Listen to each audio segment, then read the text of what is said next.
Welcome back to Student Docs. I'm Carole Adrienne, and today I am delighted that my guest is Brenden Dahl, who is actually an accomplished actor, playwright, director, and producer, and he's 18 years old. Brenden has just graduated from Germantown Friends. He's headed to Northwestern University after a gap year in New York, where he's going to help revive the theater industry. So, Brenden chose to examine a community issue. What happens to a community when a large institution closes down? Could be a supermarket, could be a factory, or it could be a school. Let's take a look at Brenden's documentary about Germantown High School, Gathering Dust.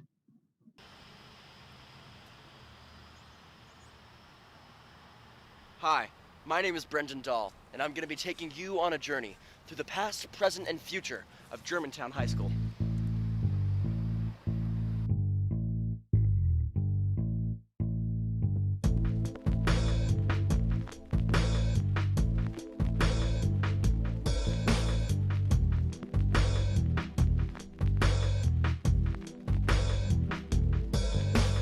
My name is David Young. I'm the Executive Director of Cliveden, which is a National Historic Landmark owned by the National Trust for Historic Preservation. Germantown High School was a path-breaking institution in Germantown and one of the largest high schools in the city when it was built in 1914. Germantown High School was open for 99 years, serving at its peak 3,000 students from the Mount Airy, Chestnut Hill, and Nicetown, Tioga parts of Philadelphia.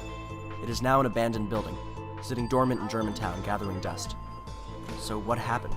And what's next for the building?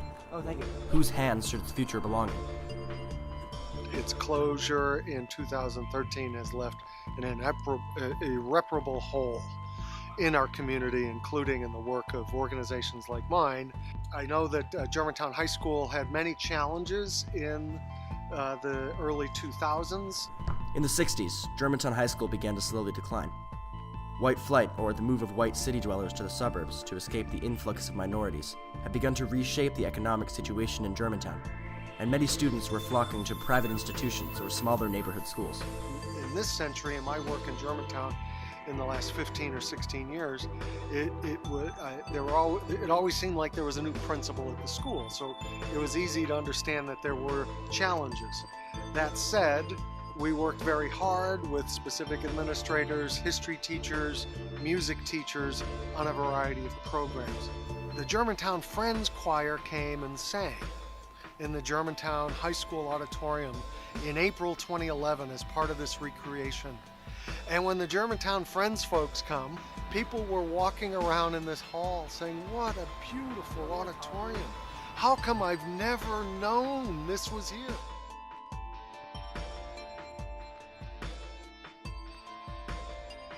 I'm like 3 or 4 blocks away. Racially speaking, I think there's definitely a divide. I would say even socioeconomically speaking, there's a divide. I think Germantown is very diverse, and people of different groups and different categories walk around through all parts of Germantown, so we see a lot of people of diverse backgrounds, but I think in terms of the people that are living on my block, there's definitely a difference between that community and stereotypically the people that live around Germantown High and go to Germantown High. The school lasted for many years, until the city of Philadelphia began to have an academic budget crisis. In 2013, Philadelphia Public School Notebook reported that GHS was using just 31% of its building, with 2/3 of the space sitting empty and unutilized.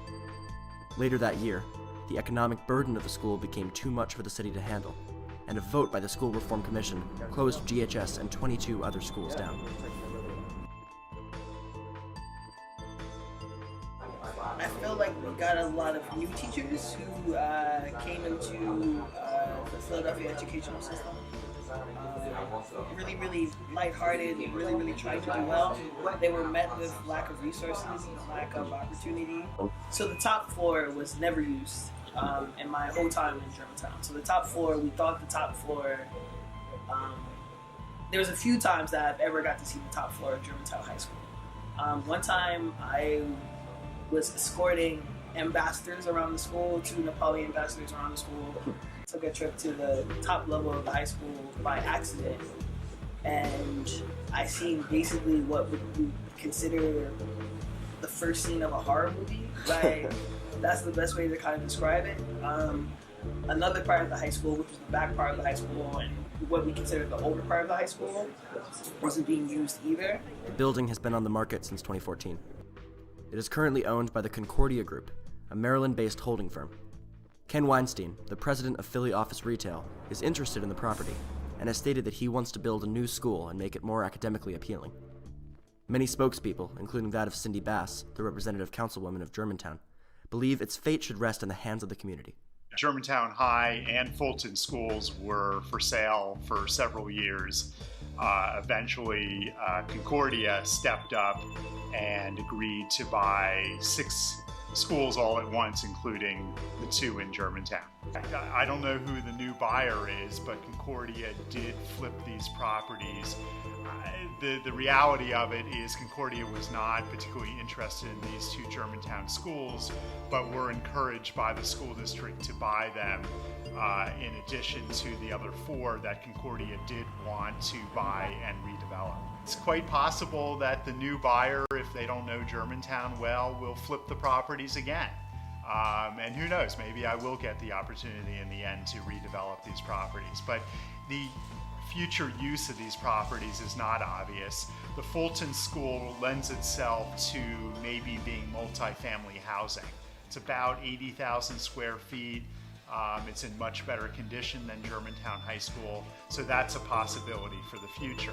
I think Germantown High School is so large and so unwieldy that it's going to be harder to find that right use.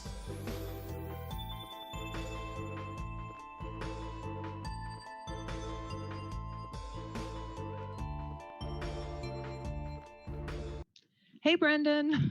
Hi.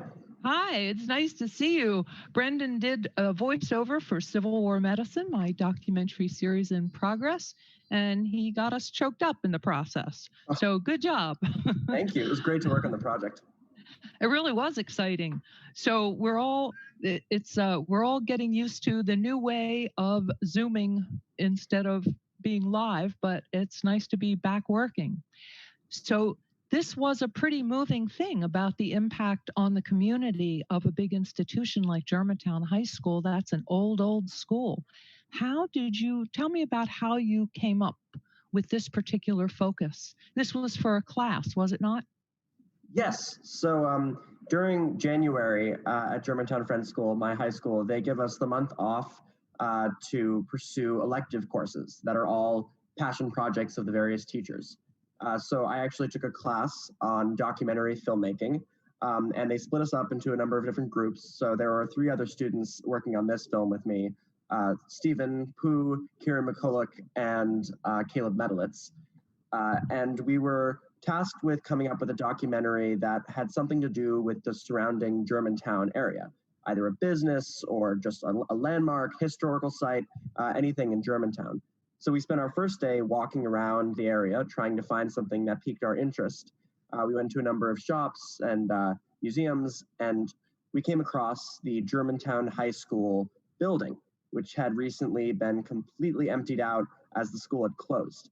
And we looked at this massive building in the middle of a bustling community, and we had this thought about, well, what's next for it? What are they going to do with this empty, colossal building in the middle of town? And we realized that was something that we all collectively didn't know very much about in the real estate development and social justice angle of the entire site. So we decided to start doing some research and learn about it.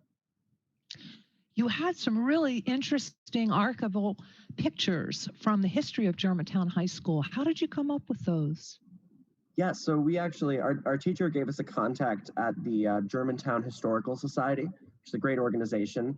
And we sent them an email and just didn't really expect much of a response, but said, we're doing this documentary about Germantown High School. We're looking for any archival photographs, newspaper articles you may have from the past as we're trying to tell the story of this high school. And they responded really quickly and sent us tons of amazing materials, way more than we could ever have time to include in the documentary. But we ended up sorting through them and finding some great pictures of the student body, in the early 1900s, and a lot of different really cool pictures and information we were able to include in the documentary. I meant to ask you this. Now, does it look like that building will ever be utilized as a school in future, or do you think it's going to be more likely that it goes condos or? Yeah, it's actually still up in the air. We made this documentary now almost 2 years ago, and as of now, to my knowledge, they haven't still moved forward with any specific concrete plans for it. It doesn't look like it's going to be used for a school again. The public school system in Philadelphia is still very, very underfunded and very sectioned off to particular communities, and different communities receive different levels of funding and care. And unfortunately, Germantown is not one of the communities that right now is receiving a lot of funding for schools. So yeah, I think honestly the most likely path forward would probably be some sort of affordable housing based on our conversations we had with real estate developers. But yeah, there's nothing concrete that we know of right now. You got some very interesting interviews with people from the community. Did you deal with releases, or how did you deal with getting those lined up and legalized? Yeah, our teacher helped us a lot. We had release forms for all of the interview subjects that we were able to send and get them to sign, and we also had email correspondence with the people whose archival footage and images we used to ensure that we were legally able to use it. The one thing we did realize is that there were some people in the background, especially of our interview we conducted in the cafe, Uncle Bobby's Cafe, that we ended up having to play with the focus to blur so that we didn't include their faces, but that was not something we'd even really considered when we went into shooting. So certainly an interesting learning experience there. I think documentary film, especially in a live situation, you're always kind of riding on the edge of danger because you don't know what's going to happen, who's going to walk into the frame. So that is a tricky way. I notice in documentaries based on music videos, there's a lot of blurring faces in the background. So I think you chose a good and classic way to do that. So we know a lot of the things that you did right with that, but what were some of the challenges you had? Yeah, probably the biggest challenge on a technical level was audio. As you probably noticed in that cafe interview, the audio was not the best quality. We had a boom mic set up, and I think we had it on the wrong setting when we were recording that interview, so that instead of focusing the audio on just the interview's noise, it was collecting all of the noise around him at an equal level. So I think what we learned from that experience is that it's probably really helpful not just to listen to test the audio as you're having the camera set up, but to actually take a recording and go back and listen to that with separate headphones, like from, if the camera has a playback feature, from the camera itself, so that you can really listen to it in the moment. Because even if you think you have it all set up, audio can be really tricky and finicky sometimes. It really can. I think sometimes things like that, it's a good when it happens early on as you're embarking on your career, because it's not something you're ever going to forget. And you're always going to have a different checklist in your head for dealing with it, because the audio is so important. I'm a sound hound. So the audio is primary to me.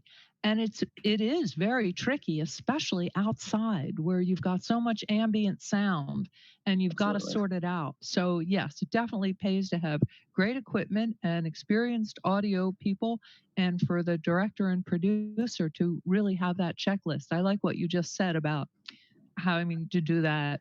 But now, what are you hoping that people will take away from seeing this film? Yeah, well, this film was really a learning experience for us making it. As I said before, we didn't really know a lot about any of these real estate projects, Germantown High School, but we wanted to learn. And as we were learning, we realized that these issues about abandoned buildings and the closing of institutions, you talk about intersectionality, a lot of different social issues come into play there. I mean, there's absolutely issues of income inequality. There's issues of gentrification and systemic racism that all come into play. But ultimately, what I hope people take from it is that you have people that are trying to do good from a lot of different angles. we talked to the real estate developers, and they, by no means were evil people only concerned with money. They were actually concerned with trying to make this building a form of affordable housing, which sounded like a great idea. And then we spoke to some people from the community who were concerned that moving in affordable housing might actually end up raising the prices of their living in the community. And so that was another concern. And we actually also spoke with some artists who thought that it could be a really interesting space to put installations or other forms of visual art. And that sounded like a great idea, but then there was also the issue, if you have a bustling new artistic powerhouse, it could also gentrify the neighborhood. And so there are all these different complicated issues that arise. And ultimately, what I hope people take away is that in order to affect positive change, you need to have people from all different walks of life coming together in service of a common goal and working together, sometimes willing to make concessions to each other in order to make the best possible forward movement you can. Wow. It would be interesting in a couple years, once there's some action on that building, or even if there isn't, to go back and shoot again and have a bookend that project. Really, you're right. I never thought about how many factors are concerned with that.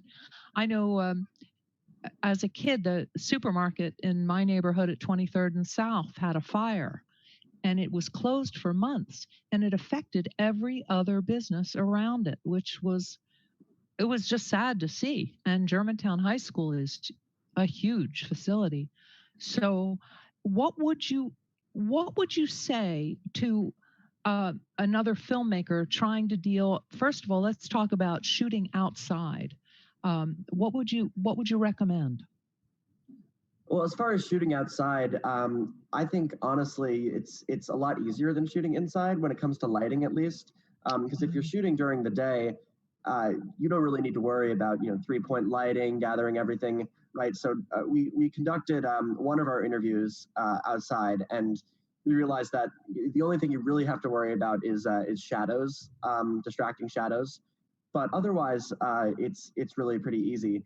The other thing just about gathering footage in general that I've learned from this production is that you can never have too much B-roll. And B-roll is the footage that plays usually over interviews or other voiceover information that basically highlights what they're talking about and serves as a visual aid or a visual thing to accompany the audio.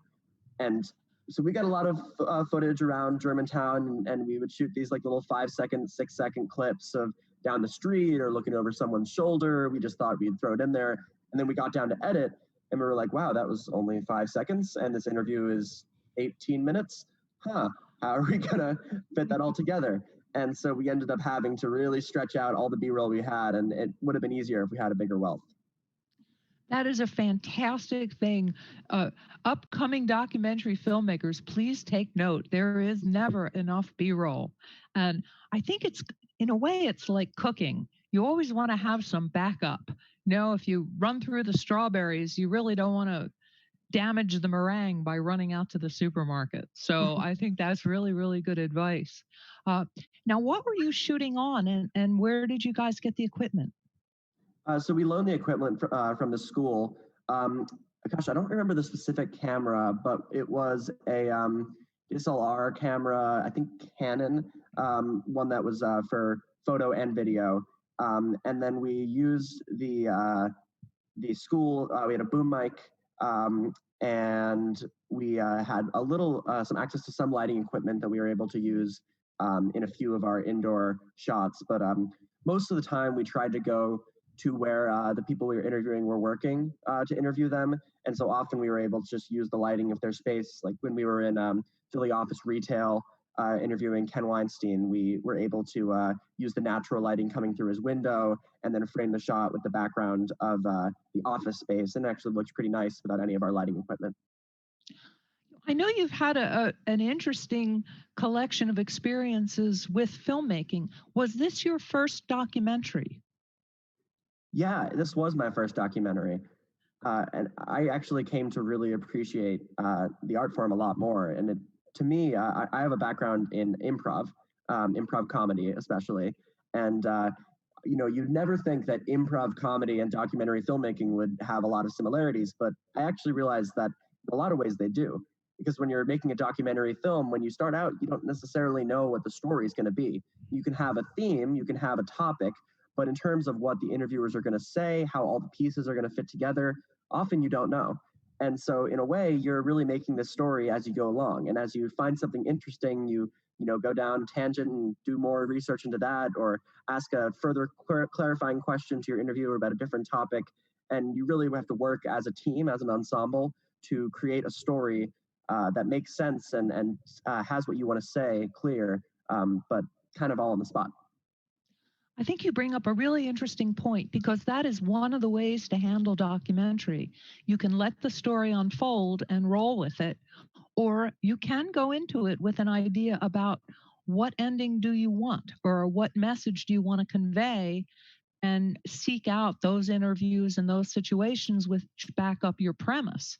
You can really slant a documentary as well. I like riding on the edge and seeing how the story unfolds, but um, it is kind of it's an iffy proposition when you go out that way and just shoot and shoot and shoot. So now, would you do documentary again, or are you more inclined to do a scripted program? Yeah, I think I would definitely be interested in pursuing documentary again. So I'm really interested in theater, especially, and I've done some work in film, but I've found that the immediacy of theater and the social element of it, which of course we're missing so much right now, is really appealing to me. But I actually do think that there's a lot of room for documentary and nonfiction to live in theater. As you talk about, there are examples of verbatim theater, things like the Laramie Project, that use interviews to then create a piece of theater that can be shared with the community and can be really socially impactful. So I think whether it's adapting documentary as a format to theater or pursuing another documentary film, I absolutely would be interested in it. You might be interesting once you are in New York. There's well, a million stories in the Naked City, right? So, have you run into any people using their iPhones to shoot footage for a documentary? That, I mean, it's Oh, kind of hard to absolutely. carry. Yes. Oh yeah, I mean, honestly, some of the latest iPhones are really nice cameras. And one thing I always say is that in terms of writing, which I do a lot, I often find the hardest thing to write is the first word. And once you kind of get off the foot and start making content, it's a lot easier to keep going forward and do the rest part. It builds on each other on itself. So if you don't have access to the equipment, if you only have an iPhone or a friend's camera or whatever it is, it's fine. Just start recording stuff. And once you have that base, that thing you can build off of, it's so much easier. It really is. And sometimes the core of a story really comes out through some unexpected interview. I always like when writing, Hemingway said, write one true sentence. And I do that a lot of the times when I'm writing or I'm stuck. And it's the same kind of thing. Once you've recorded one true sentence, sometimes that brings you to the truth of the core of your entire production. Wow. Now, when you are shooting, so you really went in to let the story unfold in front of you. You did not have a concept or a message that you wanted to implant there, did you? No, we really didn't. We just knew that we wanted to tell the story of Germantown High School and wanted to frame it as its past, its present, and its future, and do it roughly in that order. But in terms of what actual information we were going to include, we actually did a lot of research after we conducted the interviews to kind of frame the information we got in the interviews with research. Well done. So, what would your advice be to somebody starting out to do their first documentary, whether they're aiming at broadcast or whether they're doing family archives? What would you recommend that they think about or remember or try? Yeah, I think my best advice would be to pick a topic that really interests you and you're really passionate about, but that maybe you don't know everything about, and use the documentary as a way to learn about it. Because if you're learning about it as you're making it, it helps you frame it for the audience. It helps you frame the information. You can look at it through new eyes. I think additionally, I would say have your theme, perhaps, what you want to talk about broadly, but don't get bogged down with the specifics of what the interviewers are going to say. If you go in looking for the interviewer to say a certain sentence and you try to get them to say a certain sentence, it'll never be exactly what you want. Be open to change, be open to mistakes, be open to new pathways for the documentary itself. And yeah, just don't be afraid of doing something that ends up being entirely different than what you first set out to do. I think that is great, great advice. And I think you are going to do great things knowing you. Thank you so much. So I'm hoping that you go out and have a fantastic career in theater, film, documentary, whatever, and then come back here and please run for office. Well, thank you so much, Carole. Thanks, Brenden. I really look forward to working with you again, and we will catch up soon.